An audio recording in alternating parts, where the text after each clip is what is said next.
If you're a maintenance supervisor for a commercial property, you've had to deal with everything from leaky faucets to flickering light bulbs. But nothing's worse than that ancient boiler that's lived in the building since the day it was built, 50 years ago. It's enough to make anyone lose their cool.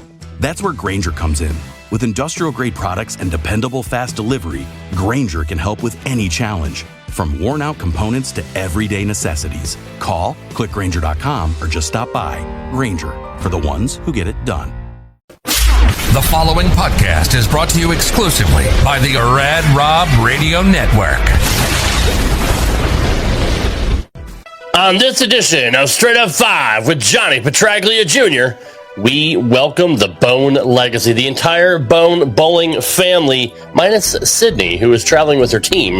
But we will have Parker, Leslie, Brandon, and Justin here to talk about the Bohn Legacy.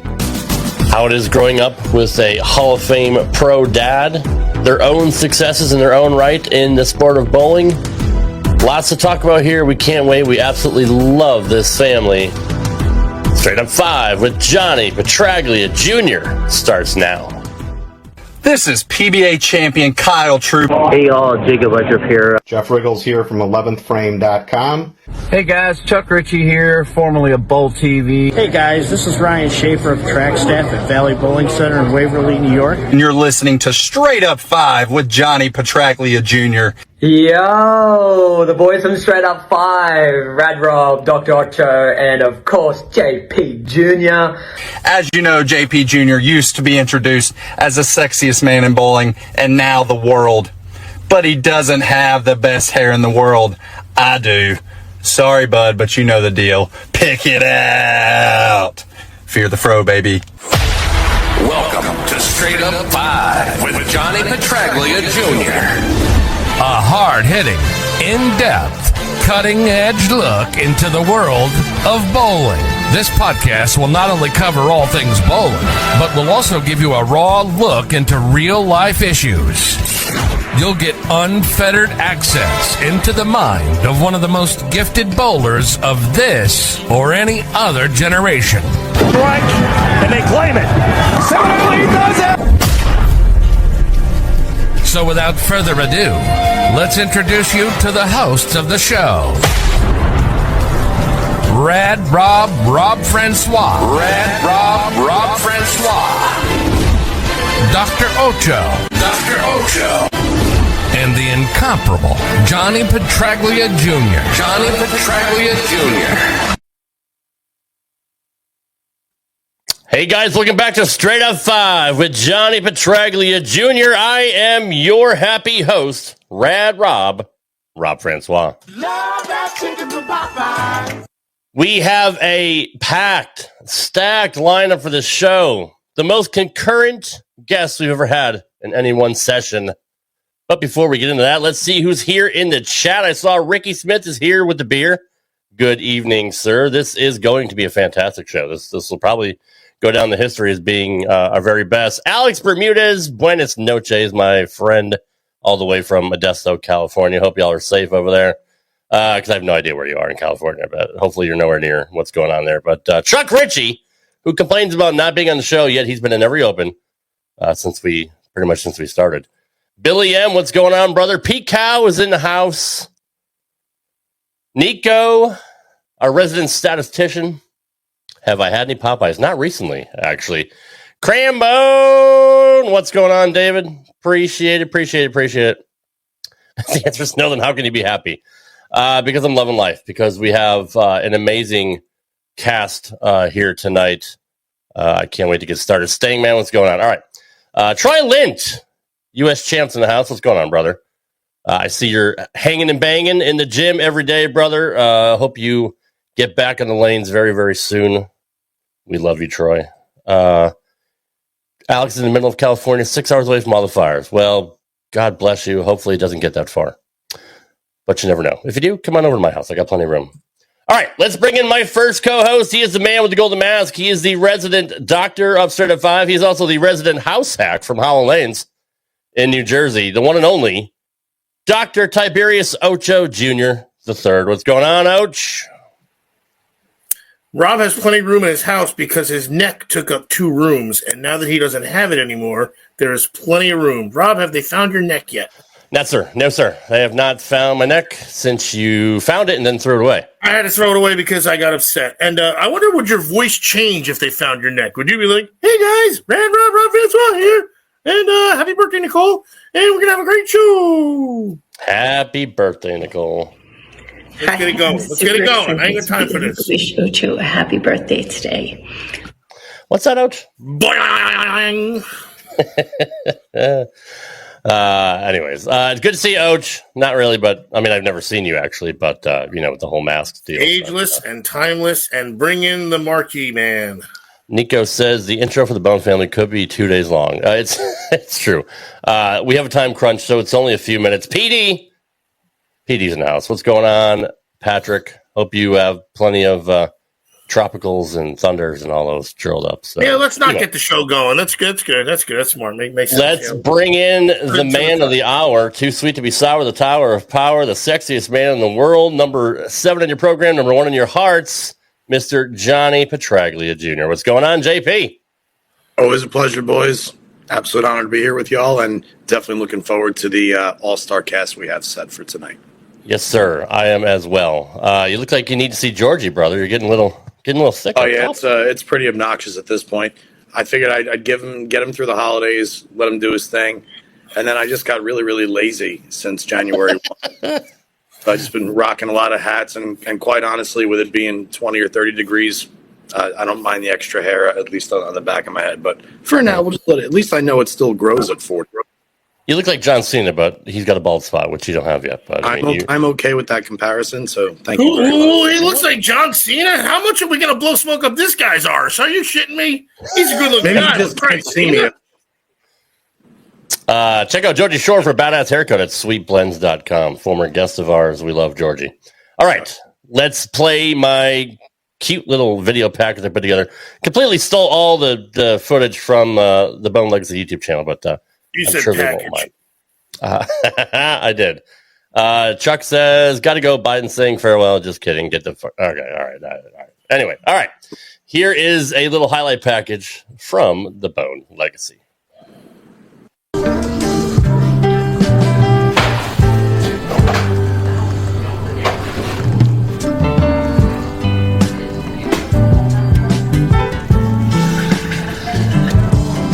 Gotta pour the regular coffee into the coffee pot. You know, the mother-in-law's here this weekend, so I gotta make decaf for her. Hate decaf. I think I'll quit drinking it before I have decaf. Although I shouldn't say that. Maybe as I get older in life, I won't have a choice. I cook in the house, he does the dishes. You missed that. If he cooks, it might... Do you know how to make eggs? Yeah, I know how to make eggs. I'm just making sure. He'll make steak.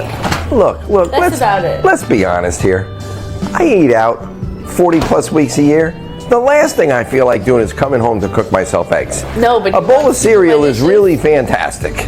You want to do my dishes though, right? Oh, don't worry, I already took care of that this morning. Of course, you slept in. I think what's been fun through the years is that knowing how impactful junior bowling was to me and how it shaped me into the person that I am.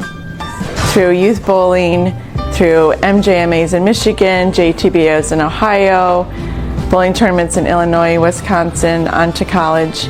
Just wanted to get back to a sport that's given us so much. I like to call Mom Super Mom, right? It's a mixture of everything. Not a lot of people know that my mom was a national championship winner on her 21st birthday for Wichita State. And when we won this past year, I finally was able to tell her that we have something in common. I don't see myself as a super mom. I think I do what I feel I'm supposed to do. And when I look at Brandon, I know he realizes it. He knows that, you can just hear it in his voice that he just knows it's just a little bit more special.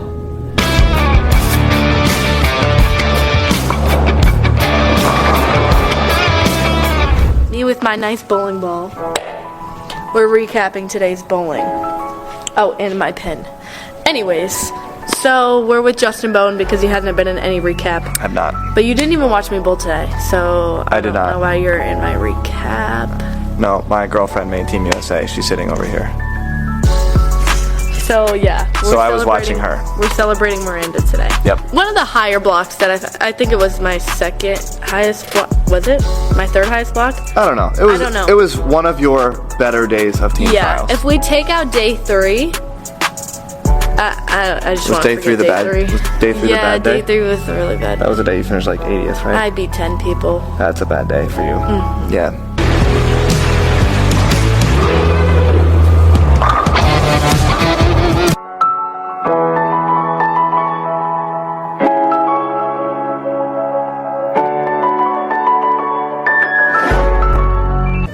Great friendship that got so close to Parker and him and his family. It's just like it's not really a friend; it's more than a friend. It's just a just wonderful person.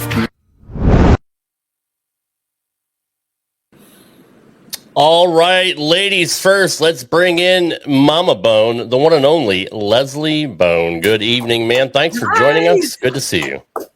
Hi, thank you. Great to have you on. Absolute pleasure having you here. Thank you. Heck yeah. Way to go, Rob. Way to take it. Way to segue. Good job, buddy. Take the a lot of dead air, pal. That's our host for you. I was just letting Johnny do his thing. All right. We were also joined by Papa Bohn and Brandon Bohn. Good evening, PB3. Brandon, what's going on? Good to see you guys. How are we doing? Hello, everyone. We're doing You guys well. are in Finland. Isn't it like 3 a.m. right now? Yeah, well, to be exact, it's 3:11 a.m. So we're late. That's about what time Ocho's DMs start buzzing with ladies. You know what I mean? So luckily, it's still Eastern time here. And last but not least, the man that put all of that video together, the one and only, the very talented Justin Bohn. Good evening, Justin. What's going on, brother? Hey, everybody. How's it going? We are doing well. Thank you, everybody, for being here. I know everybody here is excited in the chat to hear from you guys. Hopefully this won't be a cluster and we can all get all of our stuff in. But, Johnny, I'm going to lead out with you. I don't know if you have any kind of a game plan, but it's your show. I mean, this is a panel of 4 amazing people, bowlers, athletes, and I have a ton of questions for each. I understand a little bit of a time crunch today, but the first person I want to talk to is the one whose college career especially I know the least about, and that's Leslie. I did know, obviously, about Wichita State, but Les, what got you started in this great sport that's now become, your livelihood? Yes, thank you so much for having us, you guys. This is going to be fun. So my career started, I was about 8 years old, and my dad was the manager of the local bowling center in Sturgis, Michigan. And my mom, ironically enough, ran our junior program. Kind of how the wheels go forward, kind of crazy. But nonetheless, I do remember really early on, my mom and dad were big bowlers, and they took us to the Kessler Open in Battle Creek, Michigan at Ken Nocke's Bowl. And I always mention that to your dad. It was in 1977. I went to my very first PBA event and walked in, and my favorite bowler at the time was Tommy Hudson. So kind of crazy how everything has come full circle. But I started young, went to a PBA event, loved the game. As I grew into middle school and high school, I played a bunch of different other sports, but I quickly learned that I was blind in my right eye. And I know this is kind of going around in a circle, but I was born with a birth defect, and I have no vision in my right eye. And as I started to play other team sports, the doctors had encouraged my parents to kind of guide me into more individual sports so that my peripheral vision wouldn't hurt a team atmosphere. So, for example, like volleyball, I wouldn't never really see the players coming from my right side. Softball, I love to pitch, but unfortunately, very little depth perception with having no eyesight in my right eye. So I gravitated around bowling, wrapped my arms around it, and loved it more and more every day, and continued to compete and had a little bit of success here and there and just kept going with it.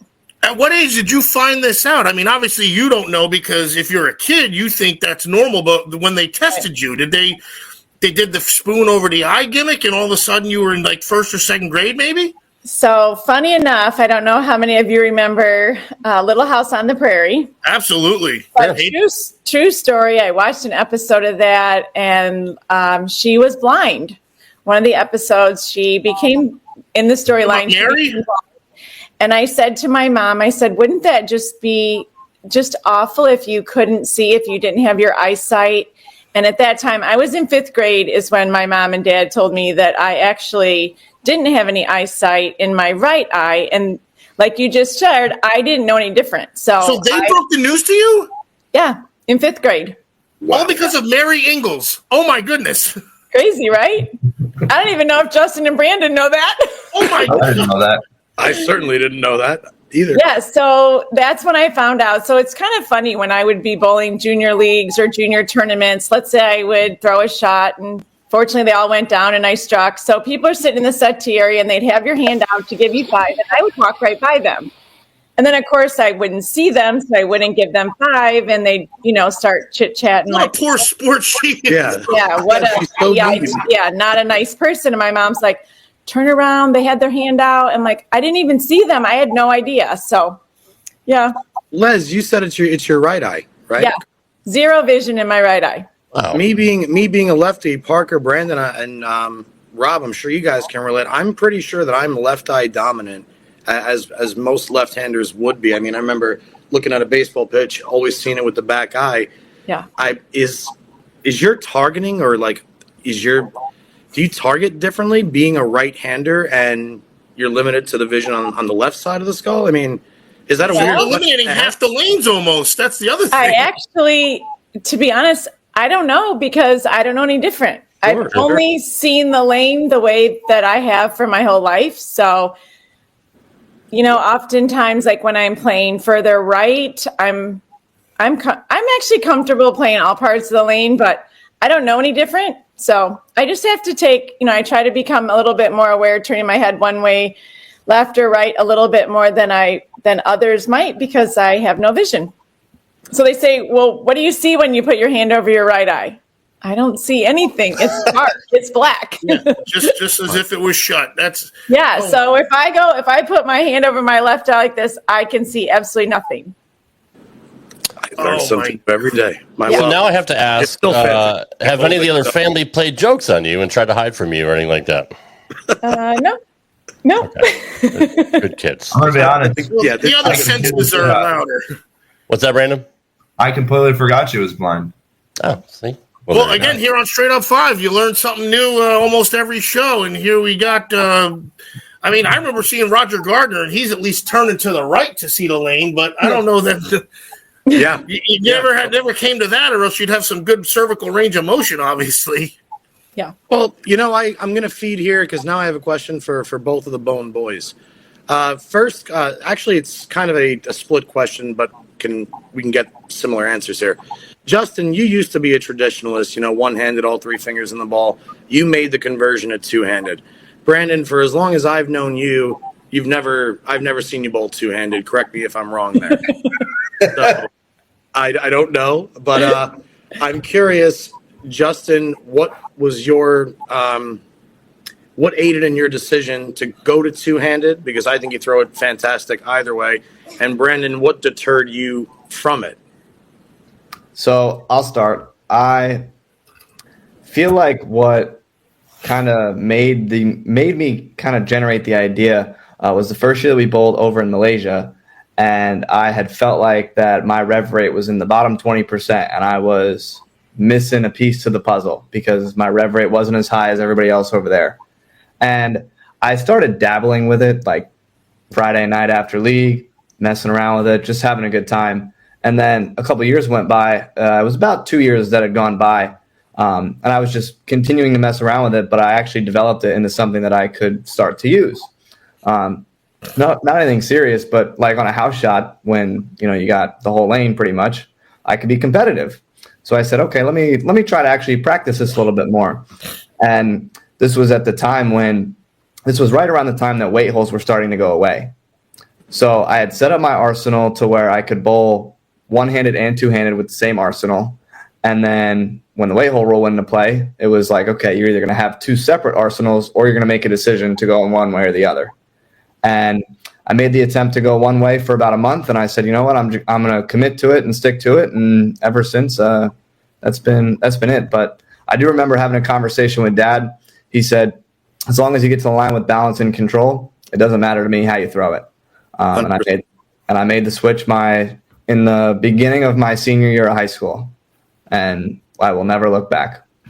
It's funny, and Brandon, just to feed off Justin, as you guys know, I'm a thumbless left-hander, one-handed, but I dabbled with it all the way going back to JBT days, like 13, 14, 15 years old, and my biggest reasoning for it was, like Pops, I always like your dad, I prefer to throw the ball harder. I feel like I have more control over the ball when I'm throwing it more firmly. And even though my rev rate was significantly high for having my thumb in the ball, I would always throw the ball through the break point.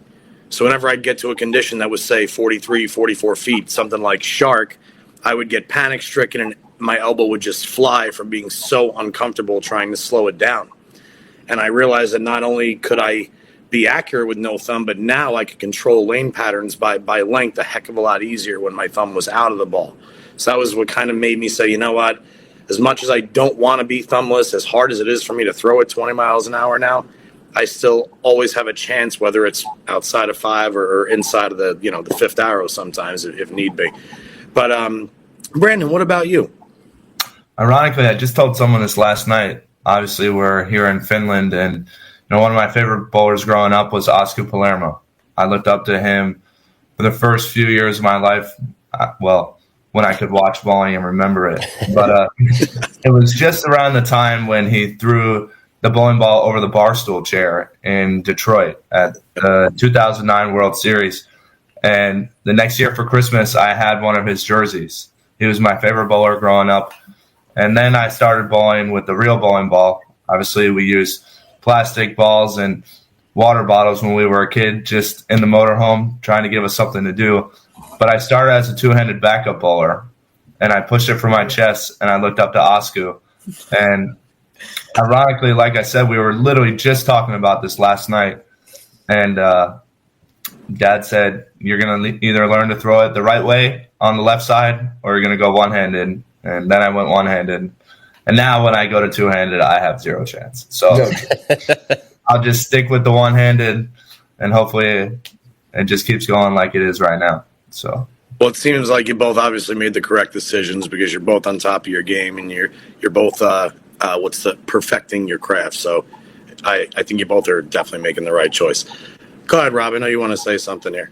First, I just want to say congratulations, Brandon, to you and Sydney for making the Junior Team USA. That's a huge accomplishment, and we're all proud of both of you. Too bad Sid couldn't be here, but good on you guys for winning the doubles championship with your dad. That's a really cool thing. Parker and I talked about that when we had lunch, and he said that was literally probably the best moment of his bowling career. So congrats to you guys.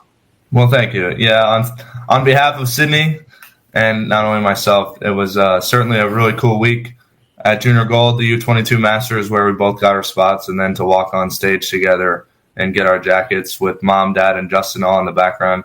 Certainly pretty cool. And, to win with my old man, like I said in the video, I don't know how much longer he's got.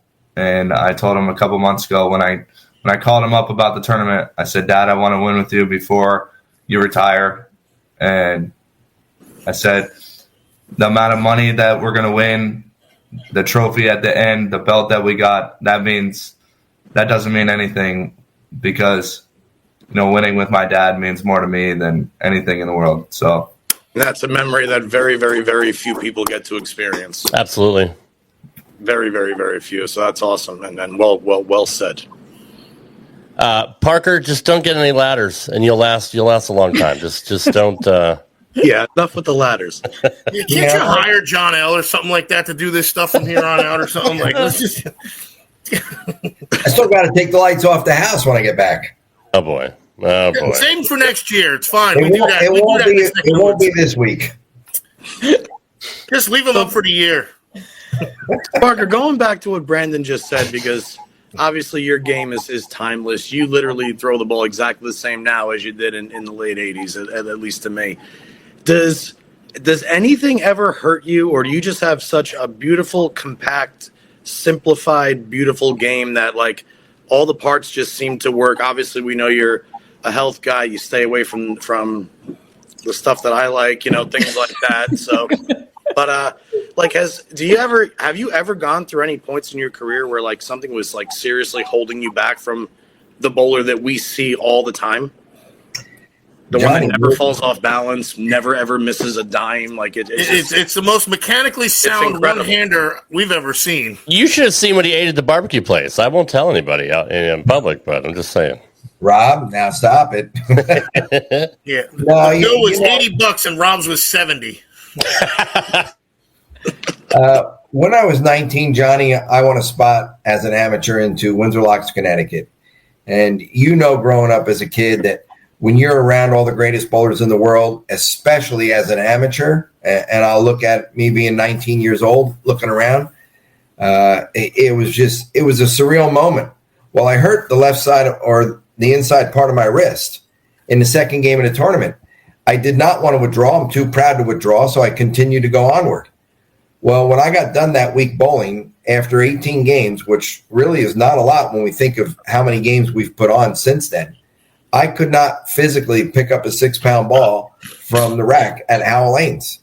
I could do anything else I wanted, but for me to put a bowling ball in my hand, put a sharp knife literally in the side of my wrist here that, well, needless to say, I couldn't get on the lane. So after about 2 months of taking time off and seeing a chiropractor, seeing a real doctor, getting an x-ray, everything else, one doctor, believe it or not, wanted to actually operate on it. And, well, I wasn't going to have my wrist cut open at 19 when I could do everything else.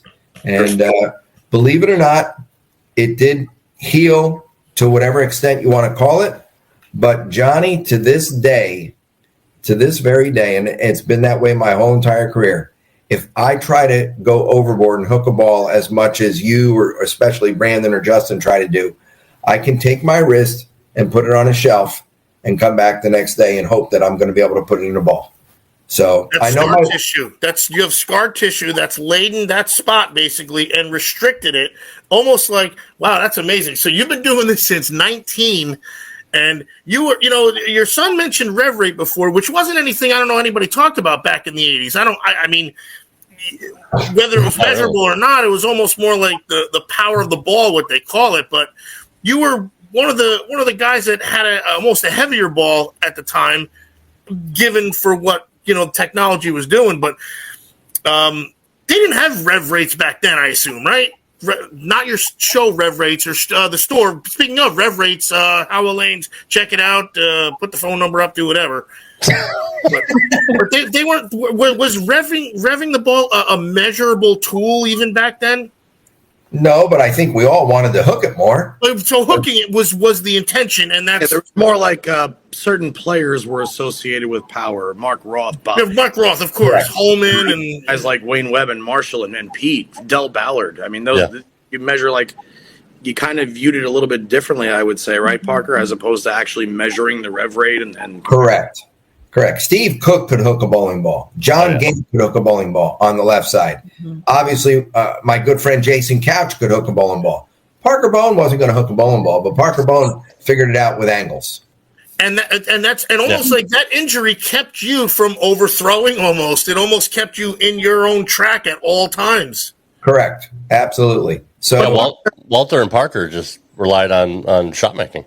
But Parker, when I go back to say the early and the mid 90s, you're still really, really curled, tuck pinky. When you made the show at the Foresters, when you were inside the fourth arrow, like you were still hitting it pretty good compared to what we see nowadays. Like I'm not saying don't sell yourself short as far as referee, but you seem comfortable throughout. Like I'm specifically talking about the mid to late 90s, the Player of the Year, like that whole like 99-01. Like you seem to still be getting on it, full knee bend, like unloading at the bottom. Mm-hmm. Is it? You kind of see where I'm going with like the question I'm asking is because to me it looks like you. It looks like you're still hitting it. Was that wasn't even your max basically? And seemingly so at 42 games a week, you made it through all these seasons. Yeah, I wasn't afraid to go after it. I mean, but I knew that there was a limit to how far I was going to go, meaning if I wanted to be competitive. So, I'll say it this way. I'm not afraid to go in there to the third or fourth arrow. Couple months ago, I was playing between third and fourth arrow at Howell in the regional. And a good friend of mine back at home, he was taking video of me. I said, "What are you doing?" He goes, "The boys at home are not going to believe this." I go, "I'm not afraid to play it, but I'm going to be real. At the end of the day, I know where my strength is. Yeah. And I want to win." But at that moment in time, bowling what we were bowling on, you weren't going to win, or I didn't feel like I could win playing left of the second arrow. So therefore, you got to go in and you got to create something. So I'll go in there and I believe in myself. If I make a good shot, you know what? More than likely, I'm going to get rewarded. What he's not telling you is he went to the bathroom 5 minutes after he got done because his nose was bleeding. Really? Well, that's so. Really? Now I fully understand. Makes sense. Yeah. Everyone's favorite mechanic, Tino, is in the chat, by the way. Johnny, I'm just going to, let's put it this way. Who cashed this week here in Finland? Okay, so you can take your revs and go put them outside. See? Shot making. Les, obviously, Parker said one of the highlights of his storied career is winning with Brandon. What is your all-time favorite bowling memory for yourself? And then, Justin, I'm going to ask you the same thing. My own personal? Well, actually, I would like your personal one of you bowling. Sure. If you want to give a couple, great. Yeah. Just like what your highlights. So the highlight of my own bowling career would be winning the Collegiate National Championships in 1990. Who did you bowl against? Was there a title match back then? Yeah. So there was a title match. It was on national television, and we bowled West Texas State University. Oh, wow. So you'll remember some of these names. Robin Davis Marshall was the anchor for West Texas State. I was anchoring the Wichita State Shockers. Kathy Doran was on West Texas's team as well. And to win on your 21st birthday is amazing. And then at the banquet later that night, I was announced as the most valuable player of the tournament. So, oh, wow. Congratulations. Well, let's hear about the celebration even after then. Let's hear about the birthday party. Talk about 21. Yeah. You just turned 21. There must have been an after party. This is a 2-day event, probably. So, the great thing under Gordon Vatican's leadership at Wichita State, it's certainly molded me into the person that I am today. Nothing is too big, just dream big, work hard, be patient, be disciplined, and anything can happen. So I was very fortunate. I was a young girl from a very small town in Michigan, 10,000 people in the city that I grew up in. I'll give you just a quick recap of how my journey even got me to Kansas from Michigan. Was I went to Michigan State and I tried out for the team. And at the time, Carl Nicolai was the coach of the Michigan State Spartans. And I threw the shots, maybe like 5 or 10 shots. He said, "Okay, you'll be anchoring our team next year." And I went, "Oh, wow. Okay, well, I have aspirations of going on tours. So I know in my heart I need to go somewhere that's going to push me to be a better player." And I always wanted to be a professional bowler. And it wasn't long after that back then, when we didn't have the internet and computers, I received a handwritten letter in the mail from Gordon Vatican inviting me down to Wichita State for a visit. So my dad and I drove down my senior year, spring break, drove 14 hours, went to the campus, visited. It was a dream to go to school there, and the rest is history. So that's awesome. I gave up my spot at Michigan State, took a leap of faith, went to Kansas, 14 hours away from home, and hey, let that be the lesson too. I mean, nobody would turn down Michigan State either, but you're ready to go. You're ready to go. I'm not placating for a year. Well, I'm going to strike while the iron's hot, and let that be a lesson to everybody out there.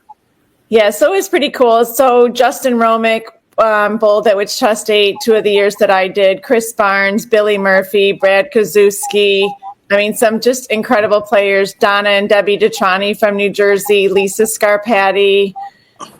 It was amazing. I mean, these girls had just won the national championship. The boys, the men's team had just won. So was definitely the place to go. And even all these years later, it's still an incredible school, and it definitely was the highlight of my my bowling career. That's awesome. Yeah.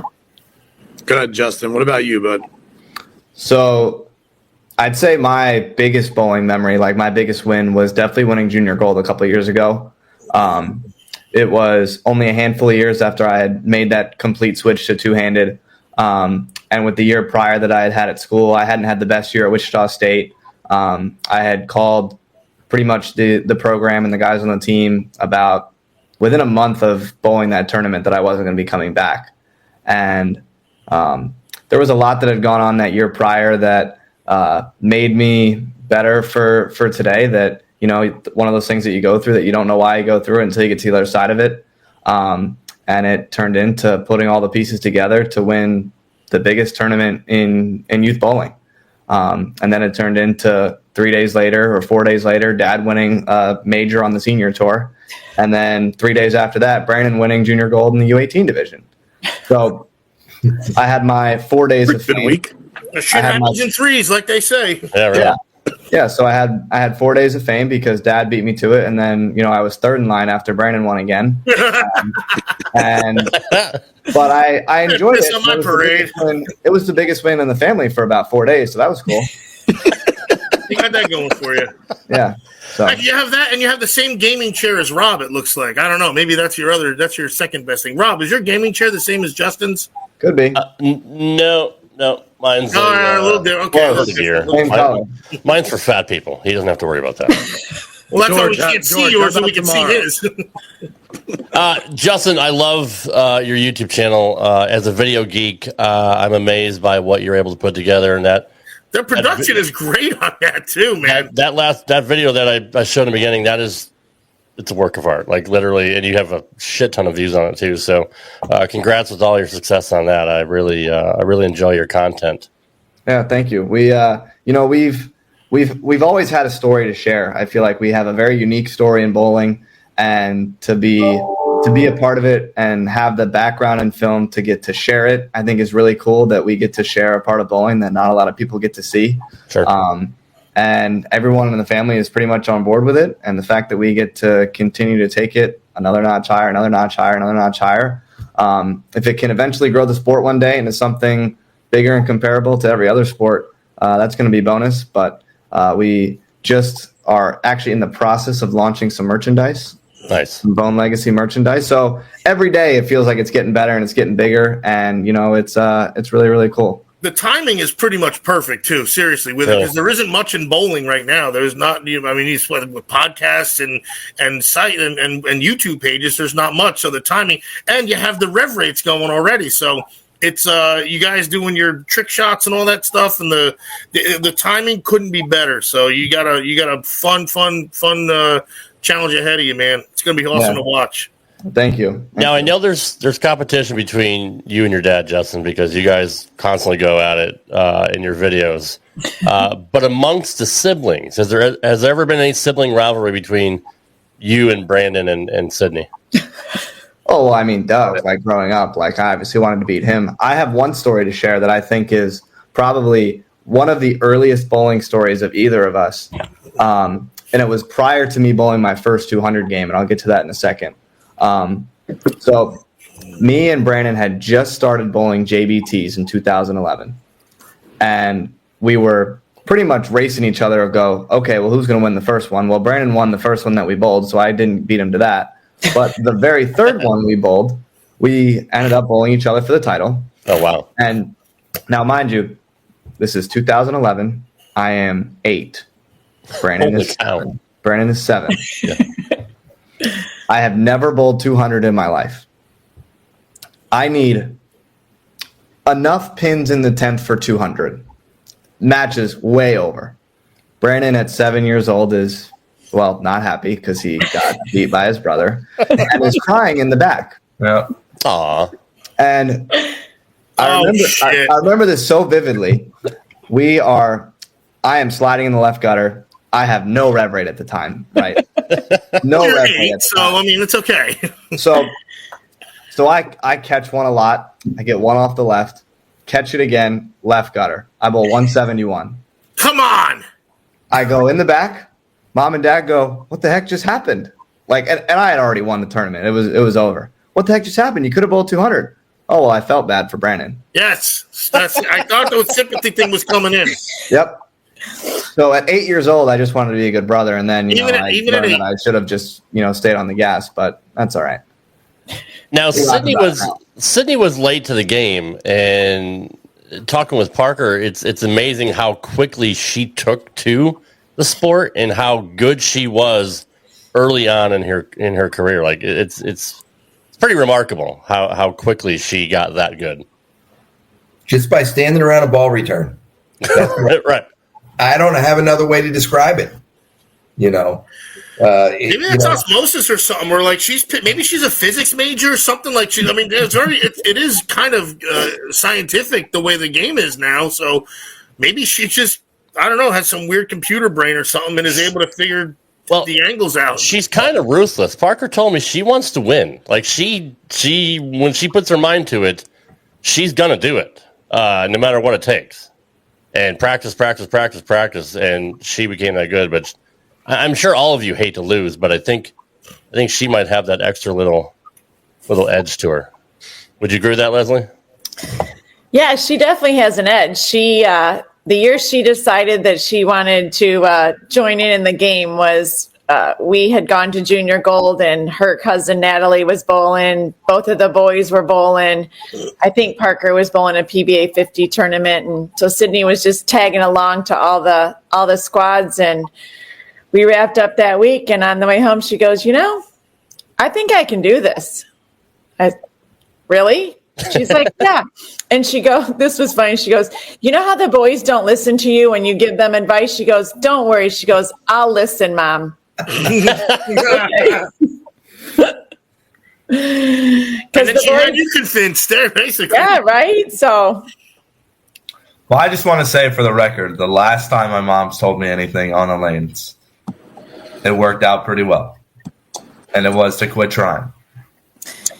Yeah, that was last week. Oh, well, there, Chrissy said she probably learned it all from her aunt. So she's probably not wrong there either. Brandon's needed a little bit of advice from his mom a few times on the lanes. I can remember one time in Cleveland, I took him off the lanes and I said, that's enough. I'm going to go watch your brother now if you don't get your stuff together. What I find so cool about it is how into it the entire family is, like to the fullest of the degree. Like, yeah. I love bowling, obviously. I always will. It's in my blood too. But like, my sister loves bowling, but she doesn't bowl. She's just not interested in bowling. I'm not interested in the same aspects of bowling that I used to be. But the entire family is not only into bowling, but into everything surrounding bowling.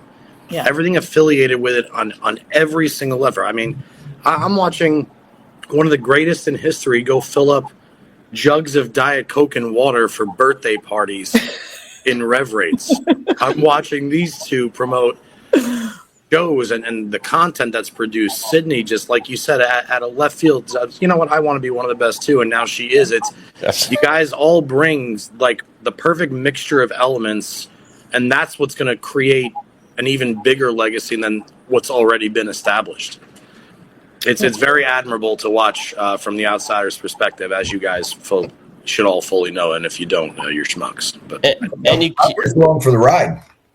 Yeah. We're gonna make a Netflix documentary out of this one eventually. They're doing it. Netflix is doing it. We got the Bohn Legacy on Netflix. Somebody get to the HR. No, who's the department? Rob, what do we have? I got a couple contacts. Get it going. Get it going. I know we're kind of under a time crunch. You probably got about 15 minutes left. I've asked plenty of second and third generation bowlers this before, but I'll start with you, Justin, being the oldest, and then we'll get Brandon's point of view. Growing up with parents that have had so much success in the sport that you guys love, Johnny has talked about it quite frequently. Have you, Justin, felt like you had to follow in your dad's footsteps, or are those shoes too big to fill, or how did you approach getting into the sport knowing what your family's done? I wouldn't say that the shoes were too big to fill, and I felt like I had to follow. I mean, we tried plenty of other sports growing up, plenty of them, and the one that stuck was just bowling. And I would say because we grew up around it, I mean, we eat, slept, and breathed the Professional Bowlers Tour growing up. Traveled by motorhome 30 plus weeks a year. I mean, it was all we knew, and I think that we had developed a passion for it at a very young age, the same way our parents did. I would say there may have been some mental hurdles here and there because of it, but also some things that we learned at a very young age that not a lot of kids learned until they were 18 or 19 years old, that we learned at 12 because we've had eyes on us. Good call. So I think in a good way, it's been a huge blessing, obviously, but there's some downsides to it, but not the good way outweighs the bad. That's a great approach. Brandon, similar for you, or what's your take on when you got started? Yeah, I feel like me and Justin see the different sides of the spectrum very much differently, but on this topic, I feel like we're pretty close. People ask us all the time if having two Hall of Fame parents is any added pressure. And I think for the both of us, I think it's easier. It's easier knowing that we have two people in the background that we can go to and ask for help, and they see, well, mom sees the lane a little similar than Justin. Dad sees the lane a little similar than I do, being on the left and the right side. But I don't think it's any added pressure at all. But like Justin said, we don't know any different. So we don't know what it would be like if they weren't around. And people will say that we're only good because of who our parents are. And the best response is, well, they don't throw the ball for us. Yeah, you're throwing the ball yourself, man. Absolutely. Yeah, they just guide us to a path, and we take that path wherever it takes us. So, but I mean, you still have to have the. Sorry, Johnny. You still have to have the talent. Like, you can have all the coaching you want from the best in the world, but if it's not in your genes, if you're not, I think you guys are all born with a gift. I think we all are in each of our own ways, and like I'll put the wrestling. Like, David Flair was never Ric Flair. Like, there's some people that just can't do the same thing that their parents did or anybody else in their family. So it's a credit to the genes that y'all have, that you guys are all fantastically talented in many different facets. So, but you guys have such great level heads too. Like, it's really cool to see how humble you all are, and that has to come with, from your parents. You can see it, and you can go ahead, Justin. I was just saying, absolutely. You got it. Oh, okay. So, I mean, you see it in other sports as well. You see it in basketball and golf right now with Tiger Woods and his son, and LeBron James and his son. And people may only say that they're only good because of who their dad is. And at the end of the day, their dad isn't playing basketball or golf for them. They put in the time and effort and took their guidance along the way. And me and Justin are just doing the exact same thing that we've been given. It's kind of, I like what Justin said earlier when Rob asked about having the big shoes to fill and this and that. And I liked your response, Justin, because truth be told, I think only 3 people in the history of the planet have filled even close to the shoes that just dad has on his own. Forget about mom. So that has to bring some sort of, and then to add what Brandon said about having 2 of the best behind you at all times, helping you when you need it, but also understanding your commitment to the sport simultaneously and allowing you to work yourselves through it. It's only a matter of time before you guys achieve whatever it is that you achieve. I mean, I used to get that question all the time, and I'm like, how many titles? You think you're ever going to win as many titles as your dad? I'm like, I don't know if I'm ever going to make a TV show, but do you think you're ever going to win 14 titles or a Triple Crown or pull 300 on TV or serve 3 presidencies for the PBA? I'm not sure you will either. I mean, it's actually, and the fact that you all are so humble about it, I think is the reason why. I said this to somebody the other day at Howell Lanes. I bowled 300 and 299 on a Monday and a Thursday last week, Parker, when you weren't here. And but I remember, leading up to it the last few weeks, Justin and Brandon always have figured out a way, and Sydney when she's there, they always figure out a way to come and watch me bowl for 2 frames and make me feel good about myself. They almost fanboy when they watch me, and I'm absolutely nothing. And that humbleness alone, I think, is automatically tied into their production on the lanes. And the thing I was going here with, Rob, was when you said the genes, the genes that are in the Bohn family, it's forget about the physical talent. It's what's between the ears. And it's always been what's been between the ears. It's the mixture of the killer instinct and the calmness that makes them unstoppable. Because when you're that level-headed in the brain, you make minimal mistakes. And when you make minimal mistakes, the odds are you're going to be making less mistakes than your opponent. Well, credit to Mom, because that's what that was the advice to Brandon before. Stop trying. Which means stop thinking. Take the action out. But mentally strong, do your job. And apparently it works. Especially, I'd be terrified too. So I bought a Cincy offer in 2009. The damn thing still works. I'm going to shut it off. That leads me to ask. I'll start with you, Parker. Are you the more level-headed, calm, as opposed to your wife? Rob, you're gonna get me in trouble here. No, loaded question, Rob. You see Justin shaking his head. Yes. Let's put it this way. I'm looking to figure out a way to keep things always at chill point when I'm bowling. But Leslie will tell you, my mind is going 1,000 miles a minute the second the ball is not in my hand, because I'm trying to figure out, what do I need to do next?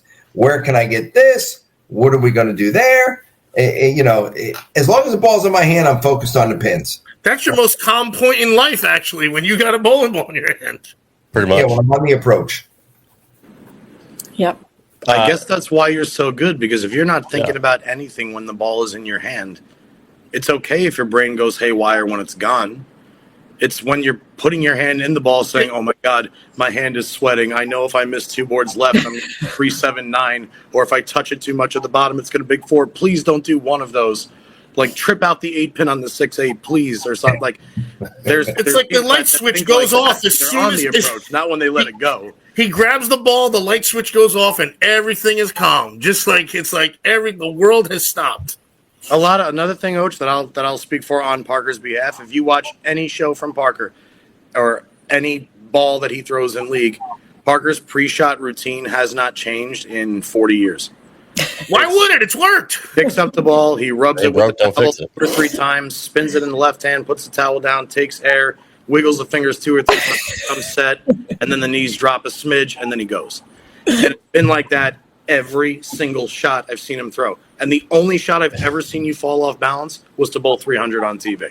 It's the only time I've ever seen you fall off a shot. Johnny is the Rain Man of bowling. He remembers every little idiosyncrasy. It's ridiculous. I think he's watched a shot or two. You think? Yeah.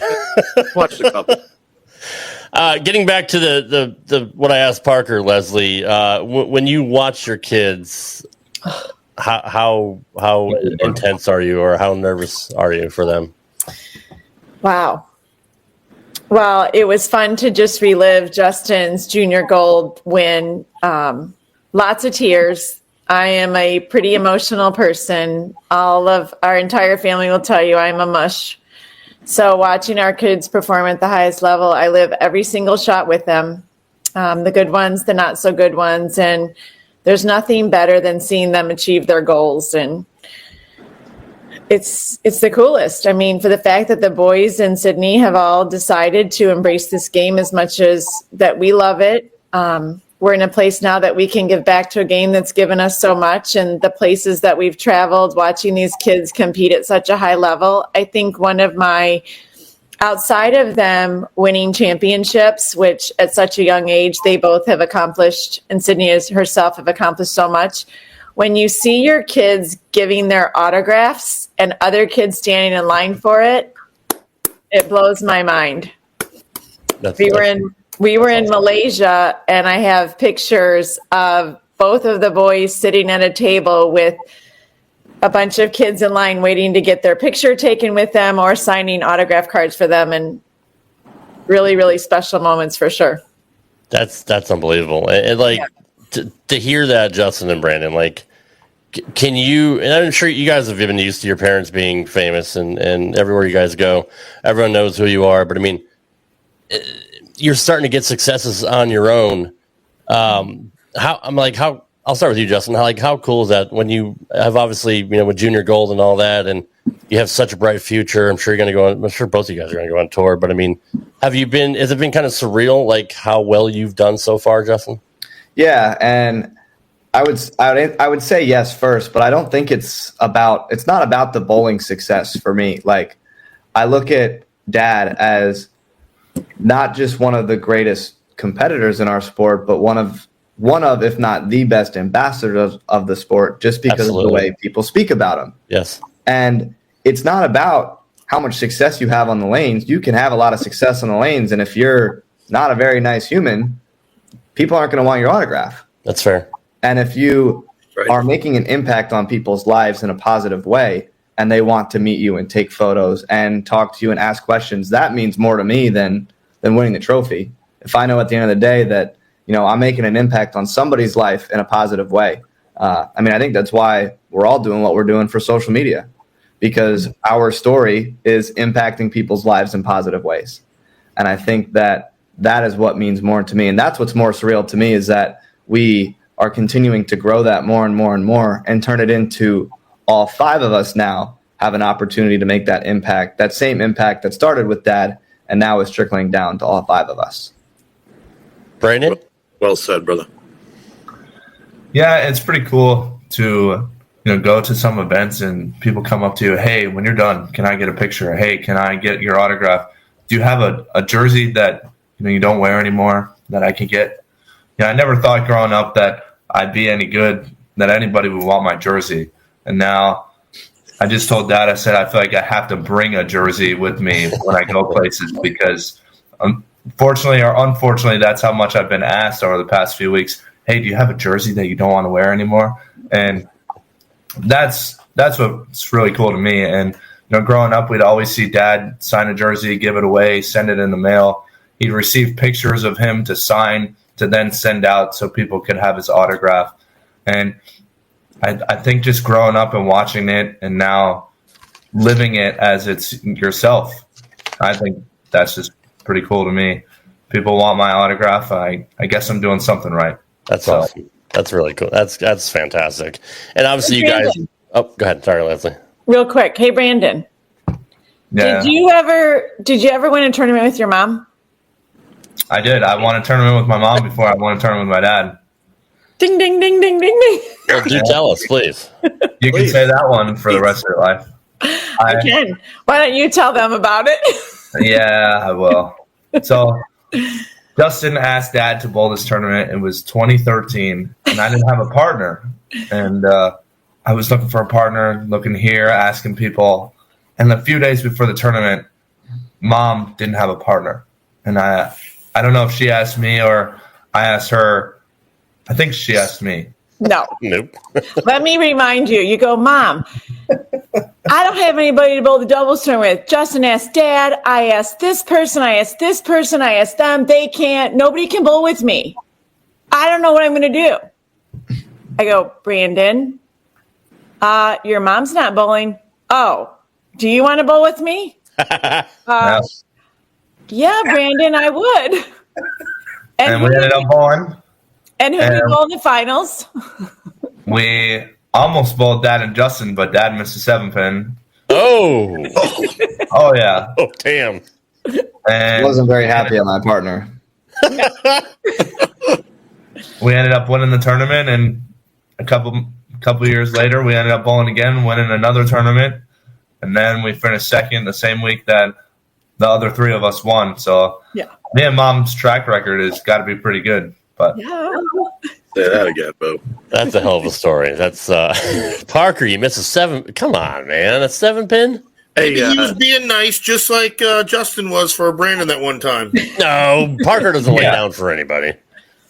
Rob, I want to give one quick story because we're at the hour mark, and I know it's 4 a.m. in Finland. I want to share my fondest Bohn family memory. So this is like a little 2-parter. I'll keep it quick.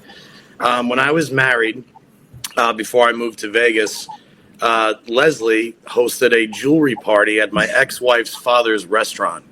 And she stayed with us in our little 1-bedroom apartment in Youngstown, Ohio during our college years. And then fast forward 5 years or so later, I believe the year was 2013, Parker, the World Championship in Vegas.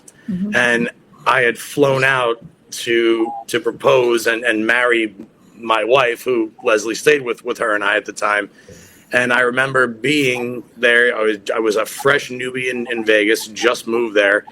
And I'm in the crowd behind Leslie, Brandon, Justin, and Sydney, all in the matching dad jerseys, as Dad used that mean streak to win the World Championship. And there's one clip where you see the three kids and Leslie in front of me, and I'm behind them bawling with my hands in the air, wearing a DV8 shirt. That was my first. Now that we fast forward now, 11 years, 12 years, it's like I'm at the age where I'm watching these kids grow up. And finally reached that age, and it's like that's a memory that I remember every moment of that day with the entire family. So that was I just wanted to share that real quick. That's a really cool thing. That is pretty cool. Appreciate that. Very cool. Thank you. It was clear as day on TV too. Like you can't miss it either. Like he's big time. They got two bowling centers in South Point, but they still had to build lanes in like the cafeteria. But whatever. But that's only had one bowling alley. But that was awesome. I will put you on the spot here, Johnny. You've known these kids for, forever, right? I mean, like, how proud of you of their success? It's not. I didn't expect anything less with the physical talent. I'm impressed with the way that they all carry themselves. They're respectful to everybody. They are well spoken. They're soft spoken.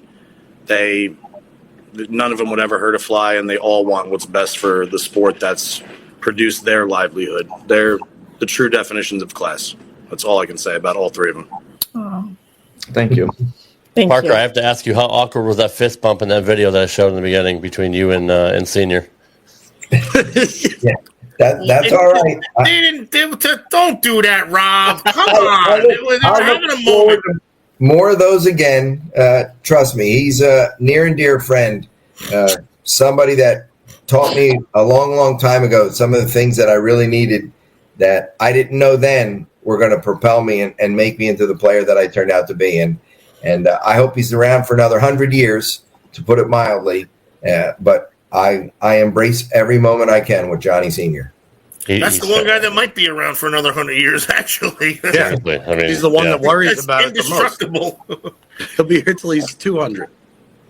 I was just busting his balls. It just looked kind of awkward. Like, do I shake his hand? Do I fist bump? Do I give him a hug? Like, hold on, Johnny. It looked like he didn't prep Parker for the fist pump. Seriously, it was like a moment. And it was a moment. Johnny, you remember when Tiger hit that chip on 16 at the Masters and it rolled in? Remember? Yes. 05. Well, and Stevie Williams and Tiger had the worst slap ever, and that freaking ran wild for years. Don't bust his balls on something like that. They're having a moment, man. That's terrible. You know what? Now I hope they don't find you yet. We provided comic relief. We got past the mushy stuff. I'm not crying, so we're all good. That's what I'm here for. So we are at the 9 o'clock hour. Anybody needs to dump out, they can. Anybody wants to stay, we're getting the show here. It's up to you guys.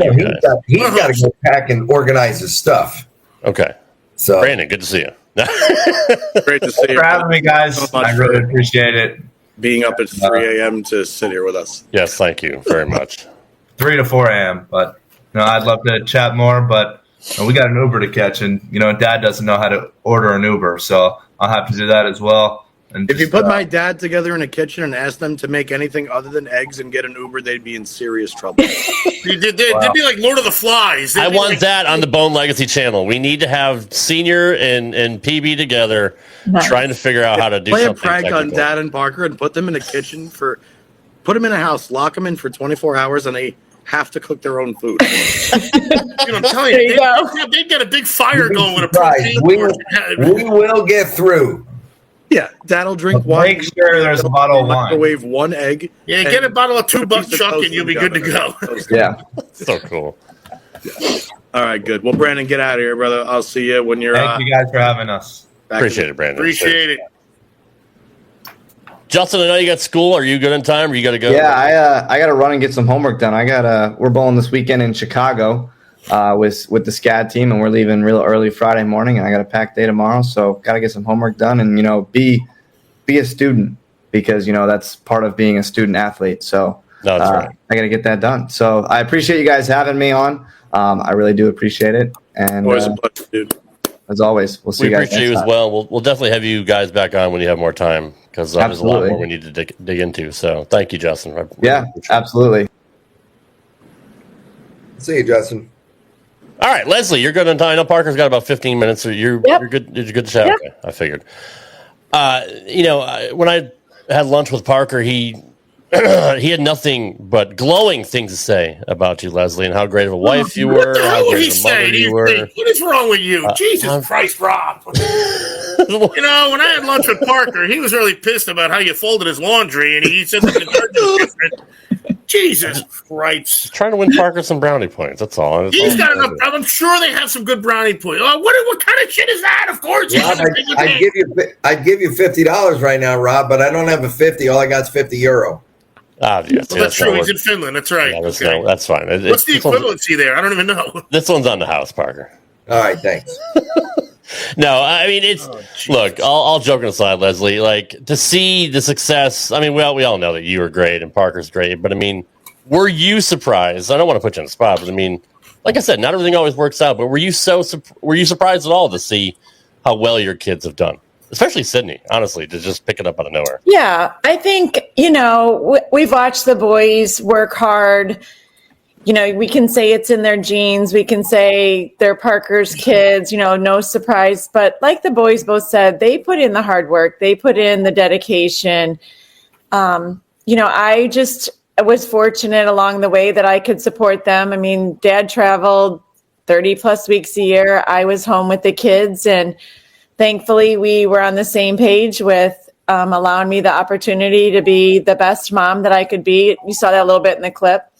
And seeing their successes, I mean, I think they put themselves in an opportunity to be successful. And we know in this crazy game that sometimes the pins are going to fall and sometimes they're not. And you just keep giving yourself an opportunity and a chance to be successful. And I think the law of averages and statistics, it's going to, hopefully they're going to garnish a few championships along the way. But it's amazing to see Sydney's success for the time that she's put into it. I know that her dad's worked with her incredibly hard. She definitely likes working with Uncle Doug. Each one of the kids, Doug has been such a great inspiration to all of them. The other voice, when we're at Junior Gold and we're standing back there between Natalie, Justin, Brandon, and Sydney, and here stands Doug and Parker and myself and my sister. We're just there to support the kids and offer them the best advice we can to be as successful as they can be. Are you more proud of them for how well they've done, or, I mean, it's probably it's a loaded question, but or how humble they are and how grounded they are? Well, I have to be honest. I don't know if I ever thought much about how humble they are, but being on this show tonight and listening to people like yourselves, I mean, Johnny, I've known you for a long time, and I can't say thank you enough for the kind words that you've said about the kids. And Rob, yourself, I mean, listening to how you speak of them and how you see them absolutely fills my heart. As a mom and as a parent and as a fan of this game, that's what I'm hopeful that they portray. And to hear you guys say it out loud means so much to me. That means you did your job right. And Parker, you as well. I'm sure you feel the same way. Well, exactly. Rob, it's like the conversation that we had a couple of weeks ago there. Not just Leslie and myself, but anybody that's a parent, you try to show your kids the best, the difference between right and wrong, how to react, how to be part of what's going on. And then you have to hope when they walk out the door at that moment in time that they've listened to everything that you've said, and hopefully some of it sticks. Yeah. And I'm going to say this, and I'm going to knock on wood when I say this. I give Leslie 98% of that credit. I typically take 2%, but I think that we've done a pretty good job. And fortunately, they've all adhered to everything most things that been talked about. I mean, they're fantastic kids. And even, getting to listen to them tonight, like even as Leslie said, even just from my perspective, I didn't realize how humble and how grounded they were. Like, I knew they were good kids, but they really are like your family or like the standard bearer for the sport, honestly. And it's a really cool thing to see everyone on the same page, doing something that they love, trying to grow the sport that they love, and to have the humility that they have, given all their success and the family lineage. Like it's really remarkable to see how they've turned out. And I'm sure Sydney it's the same way. Yeah, we had an amazing week last week. You know, Brandon spoke about it briefly with Team USA trials in Reno. It was actually the first week that I was able to attend with them. So being with the kids at an event such as that, all 5 of us together, it meant a lot to us. You know, we spent 7 days together, 8 days together, all 5 of us, which I can assure you does not happen very often. Yeah, that's for sure. Yeah. And, you know, even though Sydney's not here, I would almost go on a limb when you say what would be her proudest moment on a lane. It did not turn into be victorious because she did not win junior gold last year. But the fact that she knew she overcome all of the challenges and stood tall and put her foot in the door for Junior Team USA, I would have to say in my heart, that's the biggest success story watching our daughter bowl. Yeah. Knowing what the 4 of us have gone through, meaning, you know, we've had that opportunity, and Leslie can back me up on this. I don't believe that we thought Sydney would ever get to that point. And the fact that she did it all on her own, yeah, she had Mom and Justin's help along the way. Don't get me wrong there. But she still, like you said, Rob, she threw the ball every single shot. And regardless of what happened at the end, she had enough pins to conquer getting on Junior Team USA, and I think that's really, really cool.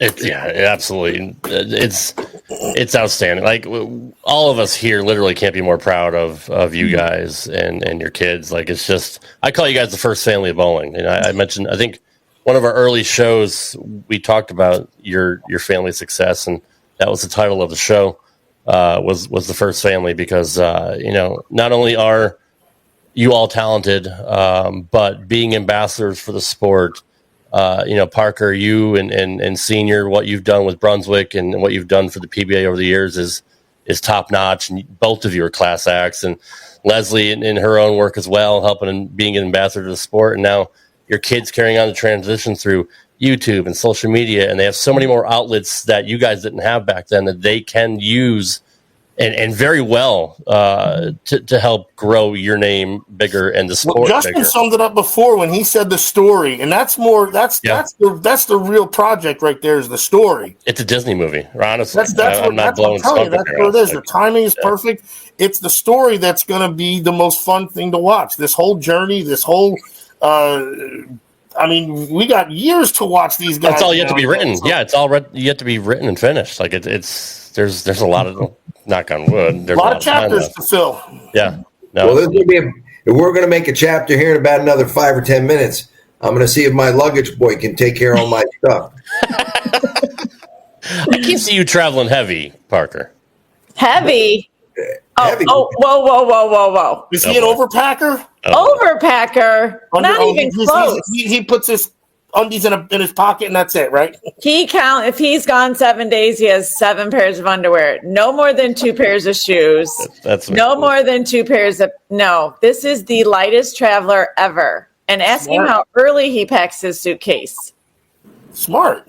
Probably 10 minutes if I'm going before you have to leave. Domestically. No more than 30 minutes if I'm doing internationally. I do a week before, so I wish I had that mentality. Good for you. Well, you do it a lot more, so I guess it does get to be that way. You get your routine down. So, yeah, Parker, I'm the same way. Those extra fees either, because you know, obviously you're not bringing 50 pounds of stuff.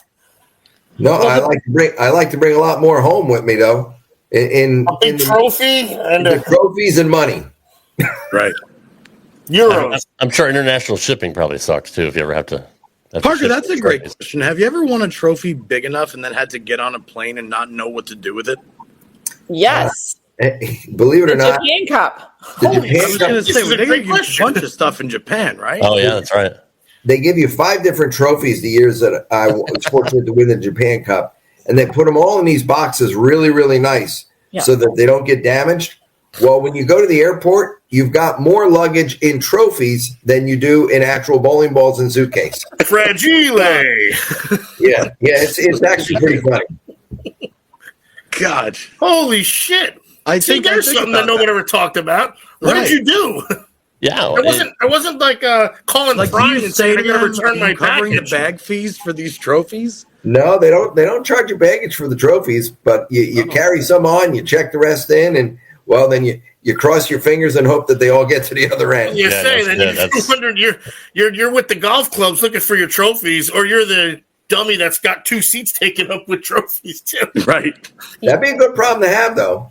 Yeah. You already won. I would pay to see that. I would pay to see a picture of Parker on a plane with his trophy sitting next to him. That would be fantastic. That would be the picture of Brandon when he won junior gold and he took his trophy to dinner with us. Really? Exactly. So you had to seat 5 that night instead of 4, I guess. His very first year he won junior gold, we went to dinner to celebrate. And his trophy went with us, and he gave his trophy a name and sat right there at the dinner table with us. Excellent. I would have done the very same thing. Johnny, your dad didn't fly. Did he ever go overseas for any tournaments? Earlier on in his career, yeah, he's obviously Japan being one of them. He did, okay. I don't remember the year that my dad stopped traveling overseas exactly. Parker, I don't know if you know, or Leslie. I want to say it was somewhere around 71. Yeah, it was definitely post Vietnam. So I would say it's been close to 45 years. So all the trophies he won were stateside. In the car. He's got some pretty it. awesome antiques that he got in Japan. He tells me a lot of stories about, because he was very, very close with one of the lieutenant captains of the police force in I'm not sure what country it was, whether it was the Netherlands or whatever it was, but where the Autobahn is. And I don't remember exactly what year it was, but Germany? Apparently the police officers out there at that time drove 911 Porsches that were white with black racing stripes, because that would be the only car out there that could catch everybody with how fast they would go. He would tell me those kind of cute stories and things like that. Obviously, he hasn't done the world traveling that you two have done. But he's got some pretty cool antique stuff from over 40 years ago at the house to this day. Did he get what was inside of the LT? Is that the Japanese cork? What? It was Japanese cherry pit powder, and the exterior of the ball was 78 hardness. Did he learn about that Japanese shit overseas, or did that just? I don't know. I meant to ask him. That was the secret ingredient. That was what would make it a little bit different than the other LTs. And I know that when the selection process was being made, it was around the time that plastic was becoming the new thing. But up until then, most rubber bowling balls were like around 89, 90 hardness. And Dad said, I want a black ball, a black rubber ball, the softest that's legally possible, and because I wanted to hook out of the building. And everybody had LT48s back then because they did hook out of the building. I had one. Did you have any success with that ball, Parker? A few years ago. I loved it. Are you kidding me? Yeah. Absolutely. I wasn't afraid to get it down the lane. That was the Excalibur of the that time period, I guess. Of its day, it probably was the Excalibur. Yeah. Absolutely. That's the really only cool. ball I know that was big, so I don't know. I thought so. I Good job, contributed. it was good. I thought you were talking about the sword, actually, which I was way off on that one. I could take that out too. Don't worry about that. We know. You get to run, Parker? Yeah, it's getting to be about that time. Okay. It's 4:14 a.m., so it's gonna be about that time. We jammed a good hour and 20 minutes in here. Had a lot of good stuff, new stories, fun stories. I think tonight went very, very well. I'm very, very honored to have been here tonight. Well, yes, and it's great to meet you too as well, Leslie. Thank you. It's so much fun to talk to you, and Parker. It's always a blast talking to you. We definitely cherish any time we get to talk to you as well. So hope you guys have a safe flight home, and we'll definitely. I'll hold down the fort tomorrow night again, as I do. Yeah. During this show, I just found out I now have to sub tomorrow night at house. We'll hold down the fort tomorrow night. So much like Johnny fanboys me bowling sometimes too. So just to see if I'm going to break 100. If I have 50 in the fifth frame, he's like, "You go get him, pal." He's a good motivator. Real quick, Parker, is it weird seeing Ocho in the mask at Hall Lanes? What mask? I'll say this. He just said Johnny's worried about him breaking 100. Ocho doesn't care if he breaks 100 or not. As long as he's got another drink there, he's good. Right. Right? And I can find out which bowling ball's mine. I'm good. Maybe you should take a lesson. There you go. Oh, we're promoting now. See? Rev Come rates. on. Put the Head over number the rev up. rates. Put the number Bones Elite training. Come take a lesson. Work on your spare game. True. Need What's up, to. buddy? You need to get a bowling ball that's from later than 2004 also. But that's besides the point. You got me beat, Ouch. I still I'll have get my an swamp LT monster. 48 and I'll crank the shit out of it. Perfect. All right. Did I get the name right? Did I say Johnny, that please right? give me a new ball one of these days. I can't throw the swamp monster anymore. Rob, you don't even bowl. You don't know where your neck is. What are you talking about? Shut up. Parker and Leslie, thank you both for coming on tonight. It was a true pleasure to speak with both of you, as always. Thank you for having us. We certainly appreciate it, not just from our standpoint, but more importantly, I'm going to say from all three of our kids, even though Sydney wasn't on here. You'll have her on somewhere down the road, but for what you guys do for bowling, we just do our part. You guys keep doing your part, and together we're going to all make this sport grow bigger and better than ever. 100%. That's the goal. Absolutely. Very well said. Great. Very well said. All right, guys. Take care, guys. We Appreciate it, folks. Have a good one. Thank you. Good night, Thank guys. you, guys. Appreciate it.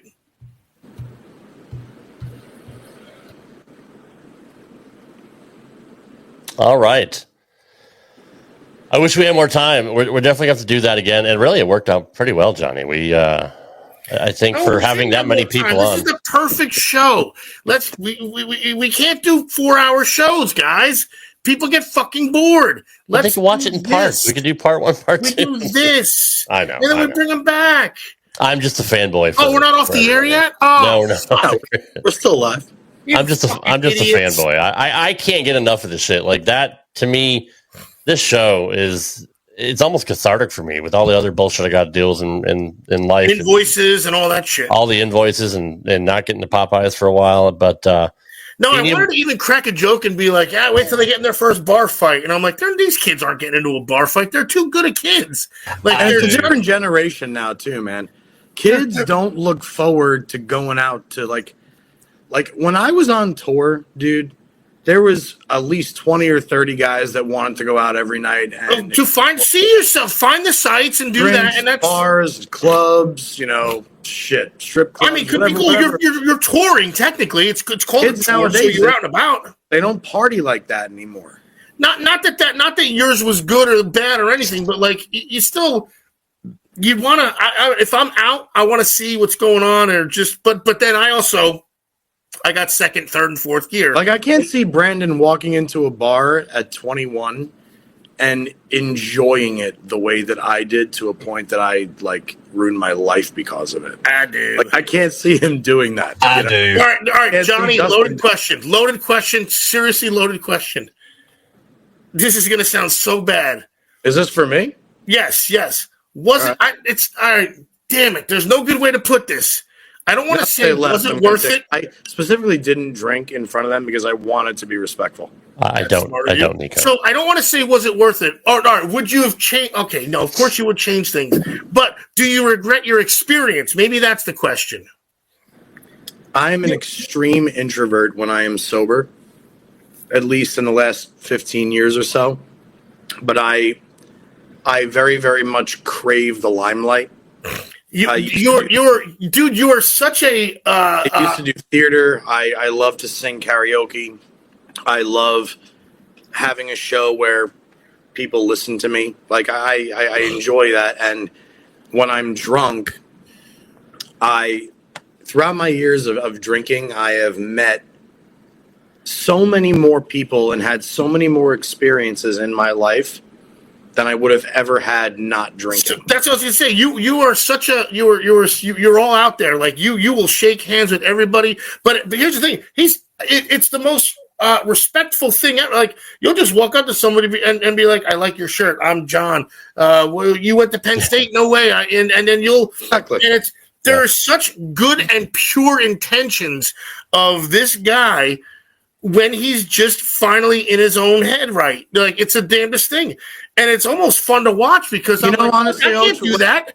What I like the most about myself when I'm drinking is I only see and search for the good in everybody, whether it's a physical attribute, the way they compose themselves, the way they speak, the way they smell. I'm always looking to engage in somebody else's life.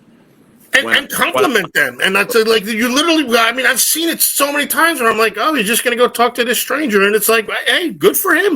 And it's always whereas pleasant. I like avoid it when I'm dude, it's always pleasant. It's always a handshake. It's always a great story. It's always a laugh. And it's the damnedest thing. And I'm like, my God, it's almost like there was always this thing in you remember Maxim magazine? Of course. Oh, so Maxim magazine would tell guys about, hey, watch out for the drunk girl is the real girl. And it's like, but first of all, look, him drunk, drinking, whatever, he's the same guy. And it's there's the lines are very blurred with Johnny also because thanks, Dougie. Dougie, if it's any consolation, Dougie, if it's any consolation, I haven't been on Facebook since October 15th. Rob is the only reason. Rob's the one that runs the Facebook account, so I'll accept a friend request for Johnny. I apologize for not accepting it, but once I go back to Facebook, especially after TikTok is gone, if it's gone, I'm going to need something to watch. I promise I'll accept. But it's no, it's no, it's I don't know. I don't know that that's true though either. Though, like, I mean, well, maybe your friend request, sure, but like, it's the lines are so blurred because he's still such a genuine guy. Regardless, but he a little more guarded. That's pretty much it. It's just that finally he gets comfortable, and it's a slope. It's not like he has to walk. I don't want to. I hate saying the word drunk because like you just feel better. That's all. You feel better. No, I don't have crippling anxiety. I don't have panic attacks. There was a period where when I was like really, really hardcore in we talk about this all the time. Drinking and weightlifting do not go hand in hand, especially for me, because aside from not being able to recover, I lose my appetite. So what I like to do in the gym, I can't do when I drink alcohol. So what'll happen with me is, but it's the craziest thing. And I know we talk about real life shit on here. I guess we're still on the air. So, I go through phases where I achieve a dopamine rush by going to the gym for 90 minutes. I enjoy eating the meal right after, and I enjoy sleeping right after that. And I'll do that for 4 months. But then there comes a period where I'm like, shit, my body's always aching. I'm always full. I'm always on the toilet. I'm always not in the mood to do anything else and all this other shit. And next thing you know, I'm like, well, fuck it. I want to go have one night of drinking. Oh, shit. I drank today, and all of a sudden I'm not shaking on the approach like we were just talking with Parker. All of a sudden I can just literally walk to the foul line with my eyes closed and hit the pocket. No social phobia, no nothing, no anxiety, no hang up. I'm in the bar, and, I run into somebody who I may have had a grudge with 10 years ago, and now I'm more apt to talk to them and say, let's let bygones be bygones. Like I said earlier, I'm very, very interested in what other people have to say when I'm drunk. I'm very interested in creating a relationship with somebody who I otherwise would never even consider doing as such. It's the most opposite thing of most people's society's alcohol consumption, literally, because look, nobody smokes a bowl and then starts a fight, but there are a lot of people that get all tanked up and then they start trouble. They say, and they'll blame the alcohol. Oh, I can't drink tequila because that just turns me into. No, you're just an asshole, and the booze just made you more of an asshole. Right. But it's like here's another story. It's got to be a story because it turns a nice guy into a nicer guy, and a pleasure to watch, and almost like marvel at. Like, man, this guy just talked to 10 different people, had 10 different engaging conversations, laughed, shook hands, hugged with, had a shot with, and then made his way back. And it's like, hey, I'm just doing a lap. You know what? Wild. You know what it is? And I don't know if I heard this in a movie or for some reason this always stuck with me. People in general love to talk about themselves. They absolutely love to talk about it. It's very, so when you ask about them, they're going to be like, "Oh man, this is great." Very, very, very rare to find somebody who's into what you're about to say. It just doesn't happen. It's like, hey, excuse me, sir, can I have 5 minutes of your time to talk to you about this new package from Optimum? 9 out of 10 people are going to slam the door in your face. But if you knock on that person's door and you say, excuse me, sir, I'm just passing through. I work for Optimum. You're not even like in my client base, but like, what kind of flowers are these? These are fucking beautiful. And you want to talk about the flowers that are running their front steps? They'll stay out there with you for a half hour. So I guess what happens with me when I'm drunk is because I'm aware of that, and because I always had to be a certain way with just like the Bone Boys, with Dad being in the limelight when I was a kid. I guess what I've learned over time is most of my friends have come from just letting random strangers speak what they want to talk about, or me and listening. Yeah, and just listening. People love when you listen to them, and people always want to talk about themselves. Yeah. I know that may sound shitty or like weird to me. Like, no, not everybody. No. You're right, dude. No. We are. Everybody is. If I went up to somebody like, I don't know, who's never even been inside of a bowling alley, and I said, I have 148 sanctioned 300 games. I'm a pretty big deal. Left-handed, and I also average over 230 in league. She's going to look at me and say, yeah, that's nice. And she's going to fucking never want to see me again. Or go report me to the guy at the front door and say, this fucking creep won't leave me alone. Yeah. But, if you walk up to her and you say, excuse me, miss, not to be a fucking creep here, but where on earth did you get those shoes? What kind of shoes are they? They're bowling shoes. Or what is that fragrance you're wearing? Or size 9 for the front desk. Yeah, it's like, oh, I know this guy doesn't. They're at least going to answer you. You'll at least get some kind of. You don't start it off, but no. But I don't. You keep saying when I'm drunk. I feel like it's when you've had some to take your edge off, because you have a very vast window. You know what I'm saying? Like, I'm really upset with my hair right now. It looks like shit. It does look like shit. No, you're not lying. And especially with the background, like the backdrop is making it look so exact. So it's really bad. But if it was cut, it would look really good. There you go. I like that's a lot better. All right, now it looks better than mine. God damn it. No, but yeah, I love compliment. No, but because here's the thing: you don't just walk around and go, "Oh, hey, guess what? I'm shitty." You have a couple. This is what also happens. You get in your element and get in your environment too. Like, this is where you're comfortable. So, but here's the thing, though: my dear friend Nick, who we all know, even like Nick recognizes the way that I drink compared to other people. Like, at what point in this podcast tonight do you think that I got drunk? When you turn the camera off, but I don't think you did. No, I turned the camera off to have a cigarette out the door. All right, I don't think you did. Smoke in front of the bones. All right, so like, or you did it 2 hours prior. This is a pint of tequila. That's how much is left. That's since minute 10 of the show. Oh shit! All right, so like, to me, if I drink this entire pint, I may as well have not drank it at all, because it's going to do absolutely nothing to me. But I definitely have the comfort level in my head where, like, if Martha were to say to me, John, I need you to run to Stop and Shop and get paper towels, I would skip there. You could do it, no problem. Yeah. Oh, if I had to go to the gym right now and do 5 different exercises for chest, I would skip to the gym right now.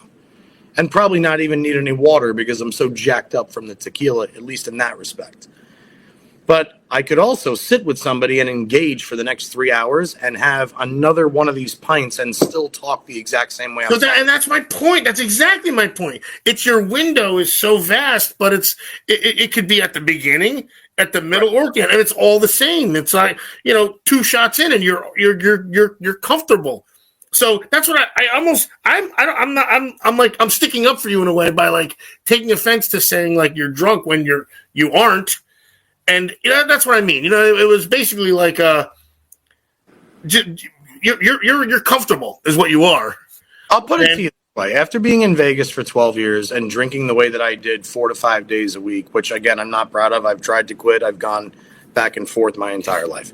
But I've never ever been cut off once in a Las Vegas casino or a Las Vegas bar. For being sloppy and being illiterate. Never once.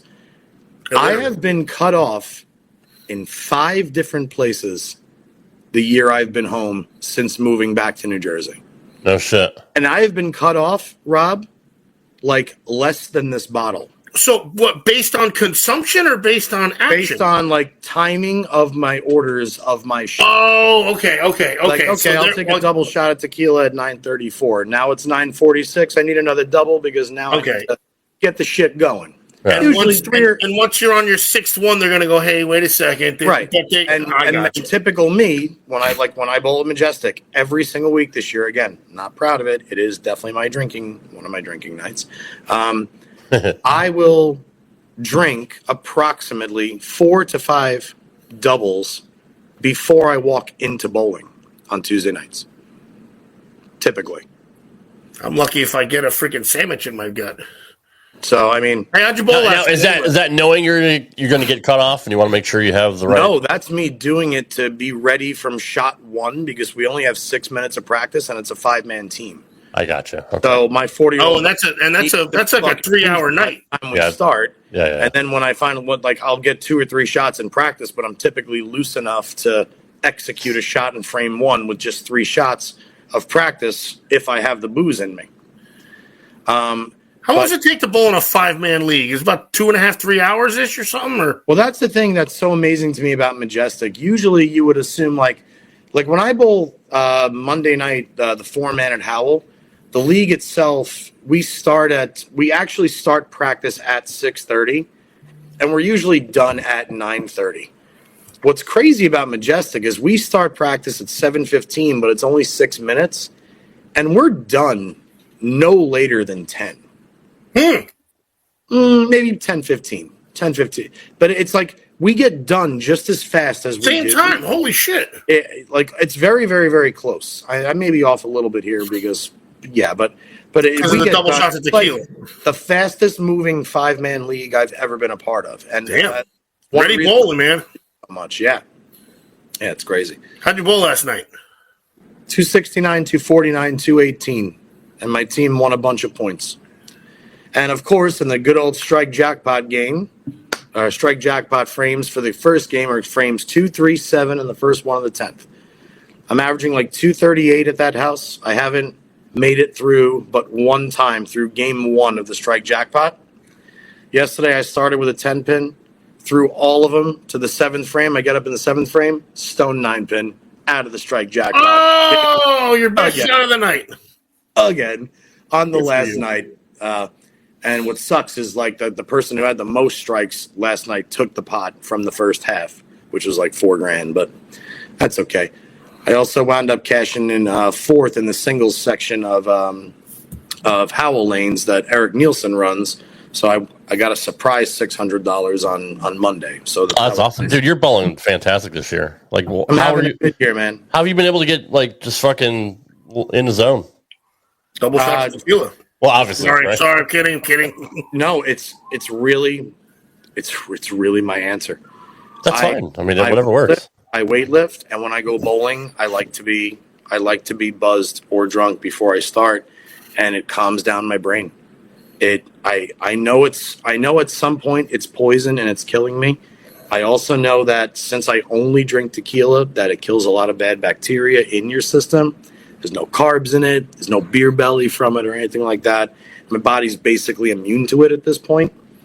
But for me, it just, like I said, and like Ocho said, it calms me down. I commit to shots more. I stay down on shots more. I don't think as much. I have a confidence that I don't have when I'm sober. That's fair. So, I mean, that's. I mean, and thank you for being honest. I mean, best lesson ever, I guess. Yeah, really. I mean, everybody go drink some tequila before you bowl. You'll improve. No. He's not saying it's everybody. He's saying what works for him. No. I mean, I can read between the lines. Everyone can improve their average by 20 pins if they drink. I mean, it's the same way. Like if you're perfectly square between the ears, if everything is going right in the ears, but you have not that far horrible. I don't know. Something's wrong with your hip, or something's wrong with your knee, or something's wrong with your elbow. Well, what do? Do you put on Bengay? Do you pop some pills? Do you take an 800 IBU? Do you take whatever you take? Do you take Vicodin for mental instability? Do you take this for this? Like there are different medicinal properties for each spot just to get through a day. What do you have to do for the brain? Yeah, and my substance, Dave, love you, bro. That's one of my favorite people and certainly drinking buddies of all time. Instead of popping 3 or 4 Advil every single time I would go bowl and having the NSAIDs rip apart my stomach lining, I said, well, I'll go with the tequila and just, destroy my liver. I'll just let that corrode or get that cirrhosis and have a pretty good immune system. I'm being stupid now, but that's really between. I have less of an agenda. I feel like I have less to prove. I'm old enough now. I'm never going to be one of the greatest bowlers in the world. I'm never going to do what my dad has done, but I'm good enough to make a little bit of noise when I walk into a bowling alley. So when I'm a little bit more confident. I'm a little bit more committed to my game plan. I never ever get upset. I never throw a fit. I never curse. I don't hit ball returns. I'm just happy. That's weird. When you were smoking, how was it? Kind of the same effect, or was it different? You talking about marijuana? Yeah. So the majority of my marijuana smoking was when I fully quit drinking for about 2 years. I'll recreationally take a hit here and there, but I never, ever, ever smoke when I bowl now. Okay. Ever. But when you did, was it the same? I'm sorry. When you did, was it like the same effect, or no? Very, very, very sluggish. I was very, very sluggish to the line. Okay. I was more kind of in a fog and a daze, and certainly not in the mood to talk to anybody. You'd have been rather watching TV or something like that, or just watching Family Guy or some shit. Or I remember those nights at South Point where all I would do is smoke weed. I'd get there 10 minutes before league, walk straight to the bowling alley, completely miss the casino. I'd bring a protein bar and a protein shake because at that time we would get done around 9:30, and I would go to the gym on the way home from bowling. So I would sit under the tables in the back with my hands on my knees, and I would bowl. I would sit down. I would take a bite. I would bowl, and then I would walk out with my bowling balls, and I would go to the gym, and then I would go to sleep. It was so sluggish. It sounds like it was a chore at that point, though. It was absolute chore. Yeah. And how different was your score when you, as opposed to probably drinking? the same. Probably fucking 228. I'm always around. I'm one of those people that's always around the same. I'm always around 230, 235 in league. You'll very, very rarely see me average under 200 at a bowling tournament. You'll very rarely see me average 260 at a tournament. But like Dougie's saying here, drunk bowling is, like he said, for me, it's easy. It simplifies everything. I don't worry about my feet being too fast, or I missed my mark, or I thumbed it down, or I chicken winged it, or no. I get up there and I try and fucking knock down the 10 white things in one shot most of the time and 2 shots the rest of the time. I don't think about anything else. Gotcha. When I'm sober, I think about who's watching me, who's critiquing me. Am I going to slip? Am I going to clear the fingers? Am I going to throw it out the window? And my hands are sweating. My armpits are sweating. I have to shit. I have to piss. Like that's what happens when I'm sober. Keegan, g'day, mate. Check the replay for the bones that were here, but it's good to see you. What a show, boys. It really was. That was a goodie. Sorry Get about us that. on the what's our X Rob? Go ahead. Do the promos. Yeah, nobody uses X anymore. It's now that Elon bought it, they're all gone. All right. Well, do the promos about the audio podcast and leaving a 5-star review and all that shit. All that good stuff you're supposed to do, Rob. First off, subscribe to the Bohn Legacy on YouTube and follow the Bones on all their social medias. We can't thank them enough for coming on the show tonight. It was a complete honor to speak with all of them.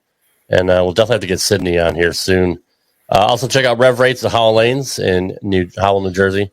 They have a great team there. Parker gives lessons there. Everyone's always there to help. So definitely check out Rev Rates. You can follow Johnny on Twitter or X at JPJR07.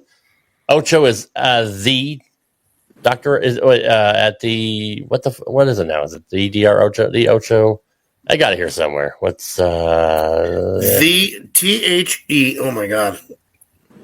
You're never even on there. I don't know why I'm bothered. I'm on there. I got chicks in my DMs at 3 a.m. It's the Dr Ocho. You can follow me at Rad Rob Gaming. I am active on X. I might be the only one that's active on there. We're also on Instagram. That's what he's doing. We're on TikTok for a couple of weeks. We're on Instagram. Straight Up 5 Podcast.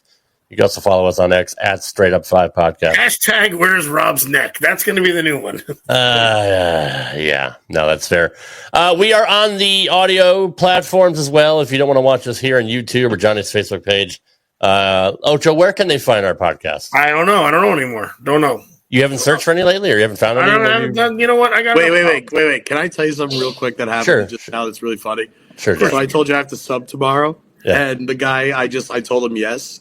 So he accidentally sent me a text message that he was supposed to send to his teammate since I'm the one subbing for him. Just say like, "Oh fuck you, you're out." Dude, just think positive for tomorrow. I swear he's good for 750. Just bowl. So I wrote back, no problem.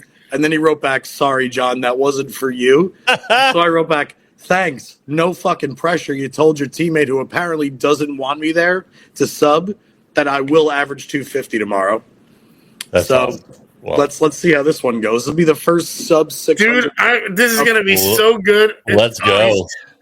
I'm going to shoot 810 now and go get tequila for tomorrow. Real plates. LFG, Johnny. We know. So wait, somebody said, "Oh man, this guy's going to sub for us." Johnny Petraglia Jr. That hack. What the hell is he? Yeah, seriously. So he sucks, and the guy's like, "Oh no, man, he's all right. He's good." Keegan wants to know, JP, have you had any major wrist injuries? And if you did, how would you deal with it, or how did you deal with it? Keegan, not from bowling, but from weightlifting. Yes, early on when I started weightlifting, I made a very, very poor mistake when I was under a bench press. Rather than putting my thumbs either behind or in front of the bar, I laid them this way, and I compressed whatever tendon the stenosing tenosynovitis. That's called stenosing tenosynovitis. That's the extensor pollicis longus. Yeah. So for about 6 months, it would like kind of pop in and out of place, and it was extremely painful. And I kind of just let it heal. I've always check you motherfuckers. I don't take very much medication for it. That used to be a T-shirt. So, but I just my daughter said no bad words. Fact check me. Let it heal, Keegan. I can't say mothers. All right, can we go now? I just want to know, Ocho, is that was stenosing tenosynovitis? Stenosing tenosynovitis, and check for the extensor pollicis longus tendon. Yeah, that's it. That's what I was going to say. I just wanted to hear you say it first. I'll fact check. I do. All right. I do. I had to put that in the soundboard tonight. All right, guys. I'm on vacation starting this Saturday. I'm going to the Bahamas. My daughter's happy. She's clapping. So we won't be here next week, but we'll be back the week after. So, boys, enjoy your next week off. And we'll see you we'll reconvene when I get back. You got it. Ocho, what? Oh, are you fact checking yourself? Swelling and inflammation. Okay. I don't see stenosinal tendency volantitis.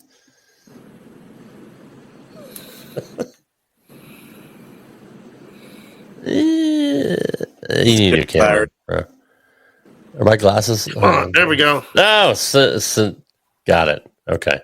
It's very, very impressive, Mr. Hillard. And he went to school like 30 years ago. Like, I can't believe he remembers all this stuff. He's a fucking I do. Good night, guys. Good night, everybody. Thanks for watching tonight. We appreciate your support. We appreciate the Bohn family for coming on, and we will see you in a couple weeks. We'll see you 2 weeks from tonight. So, Johnny, Ocho, good night, everybody.